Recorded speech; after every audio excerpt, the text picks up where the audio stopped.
उधर यूके में नरेंद्र मोदी कूटनीतिक धमाके कर रहे हैं, इधर देश में अलग ही पॉलिटिक्स चल रही है।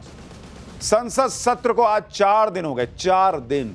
चौथे दिन भी संसद में कोई काम नहीं हुआ ढंग से। इंडी गठबंधन ने बिहार के एसआईआर को लेकर फिर हंगामा किया।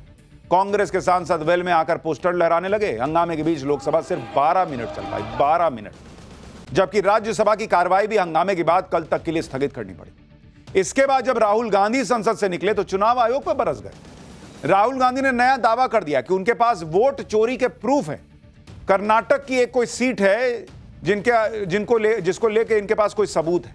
वहां पर इलेक्शन कमीशन ने बेईमानी कर दी है इनके हिसाब से। एक बार सुनिए राहुल गांधी का आरोप, फिर उसकी सच्चाई बताता हूं। ये बहुत सीरियस मैटर है। Election commission is not functioning as the election commission of India. Today they made some statement.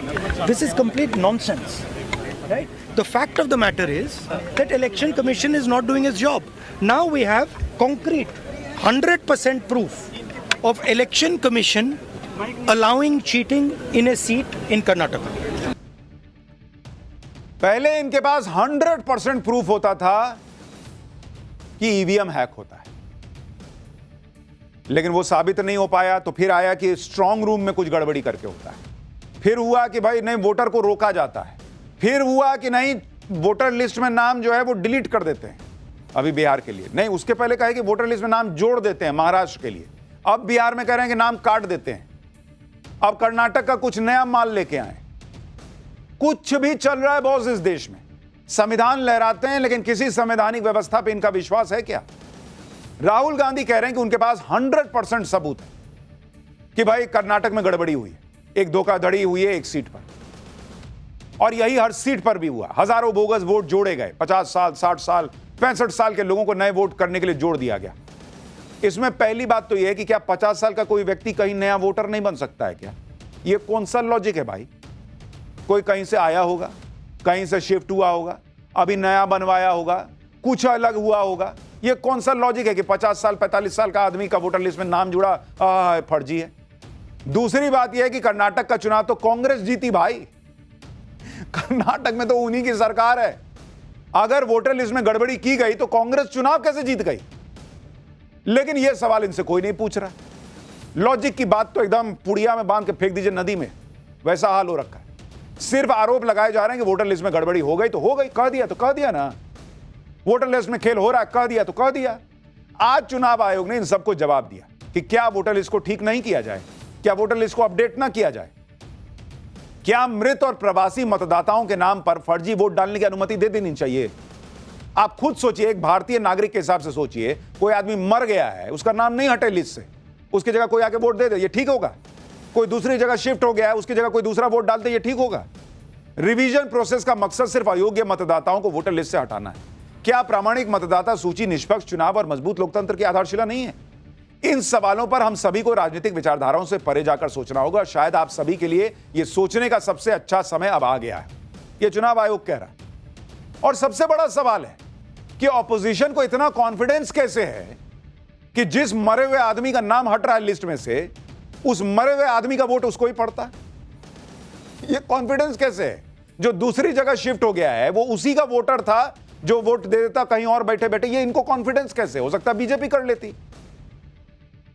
लेकिन राहुल गांधी और उनके साथियों को इन सब बातों से कोई मतलब नहीं। उन्हें तो सिर्फ यह दिख रहा है कि चुनाव आयोग के बहाने नरेंद्र मोदी को कैसे घेरा जाए और कैसे यह बताया जाए कि चुनाव में उनके साथ खेल हो रहा है, जबकि सच यह है कि ये लोग बार बार नरेंद्र मोदी के सामने फेल होते हैं। और जब कोई नहीं मिल रहा तो सारा गुस्सा आप चुनाव आयोग पर निकाल रहे हैं। चुनाव आयोग को एक तरीके से धमका रहे हैं।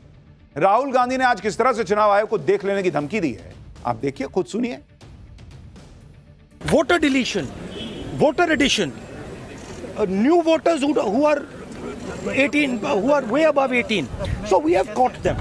Okay, and I want to send a message to Election Commission. Yes, sir. If you think you're going to get away with this, if your officers think you're going to get away with this, you're mistaken. You're not going to get away with it, because we are going to come for you. Rahul Gandhi आप देख रहे हैं किस तरह से धमका रहे हैं कि we are going to come for you. जब राहुल गांधी ने चुनाव आयोग को धमकाया तो चुनाव आयोग ने भी आज खुलकर राहुल गांधी को जवाब दे दिया। जिस कर्नाटक को लेकर राहुल गांधी ने दावा किया कि वहां पर वोटर लिस्ट में गड़बड़ी के सबूत उनके पास हैं, उस पर चुनाव आयोग ने कहा कि कर्नाटक लोकसभा चुनाव की मतदाता सूची को लेकर कांग्रेस की तरफ से एक भी अपील दायर नहीं की गई है। सबूत है तो अपील क्यों नहीं दायर किए बॉस? लोकसभा चुनाव में हारने वाले एक भी कांग्रेस उम्मीदवार ने कोई याचिका नहीं डाली है। हम सोचने को मजबूर हैं कि इस प्रकार के धमकीपूर्ण आरोप सीईसी के खिलाफ अब क्यों लगाए जा रहे हैं। यानी सबसे जो बेसिक प्रश्न है ना, महाराष्ट्र में आप कह रहे हैं कि गड़बड़ी हुई है, आप कह रहे हैं कर्नाटक में चोरी हुई है, 100% सबूत है, तो आपने अपील क्यों नहीं किया? आप सुप्रीम कोर्ट चले जाइए बॉस, वहां अपील कर दीजिए, वहां दिखाइए सबूत कि हमारे पास 100% सबूत है। 100% सबूत सिर्फ मीडिया के सामने बोल के चल देने में है, मीडिया का जवाब भी नहीं देना है कि 100% अगर वहां बेईमानी हुई तो कर्नाटक में आपकी सरकार कैसे है, आपको ज्यादा सीटें कैसे आई, बीजेपी कैसे हार गई। लेकिन नहीं, बस बोल के निकल देना है।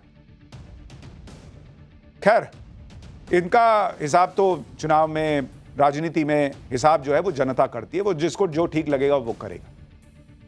लेकिन पाठशाला में अब अगले चैप्टर का वक्त हो गया। मुंबई ट्रेन ब्लास्ट में हाईकोर्ट ने जिनको 2 दिन पहले निर्दोष बताया, सुप्रीम कोर्ट में मामला कैसे पलट गया? मोदी ने मुंबई ब्लास्ट के पीड़ितों को न्याय दिलवाने वाला एक्शन किया तो ओवैसी एंड इकोसिस्टम को आग क्यों लग गई भाई? इसका चैप्टर आपको देखना चाहिए। 19 साल पहले 2006 में मुंबई में एक के बाद एक 7 लोकल ट्रेनों में ब्लास्ट हुए थे। पूरी मुंबई, पूरा देश दहल गया था। 188 लोग मर गए, 800 से ज्यादा लोग घायल हुए। इतनी बड़ी आतंकी घटना पर 2 दिन पहले बॉम्बे हाईकोर्ट का ऐसा फैसला आया जिस पर ओवैसी एंड इकोसिस्टम तुरंत एक्टिवेट हो गया। कहने लगा कि इस ब्लास्ट के जो आरोपी थे वो मुसलमान थे, इसलिए उनको टारगेट करके फंसा दिया गया था। और अब देखिए 19 साल बाद हाईकोर्ट ने सबको निर्दोष पाया। मुसलमानों को इस देश में पीड़ित बताने वाला जो प्रोपेगेंडा चलता रहता है और उसके नाम पर जो पॉलिटिक्स चलती रहती है, उसे बॉम्बे हाईकोर्ट के फैसले आने के चंद मिनट बाद ओवैसी और उनके जैसे नेताओं के इकोसिस्टम ने 2 दिन से खूब फैला रखा था। लेकिन आज सुप्रीम कोर्ट ने यह फैसला रोक दिया तो ओवैसी एंड इकोसिस्टम को आग लग गई। सुप्रीम कोर्ट में ऐसा क्या हुआ कि मुंबई ट्रेन ब्लास्ट का मामला पलट गया? सोशल मीडिया से लेकर हर जगह लोग पूछ रहे थे कि कैसा फैसला आया है बॉस। इसका मतलब 188 लोग जो मुंबई ब्लास्ट में मरे उनको किसी ने नहीं मारा। वो एक आया था ना headline, nobody killed Jessica, nobody killed 188 people. 800 लोग घायल हुए, उनको किसी ने नहीं घायल किया। पीएम मोदी ने मुंबई ब्लास्ट के पीड़ितों को न्याय दिलवाने वाला एक्शन किया तो ओवैसी एंड इकोसिस्टम में क्या नई आग लग गई है, आज आपको यह सब बताऊंगा। लेकिन पहले मुंबई ट्रेन ब्लास्ट के मामले में हो रही पॉलिटिक्स की एक झलक देखिए।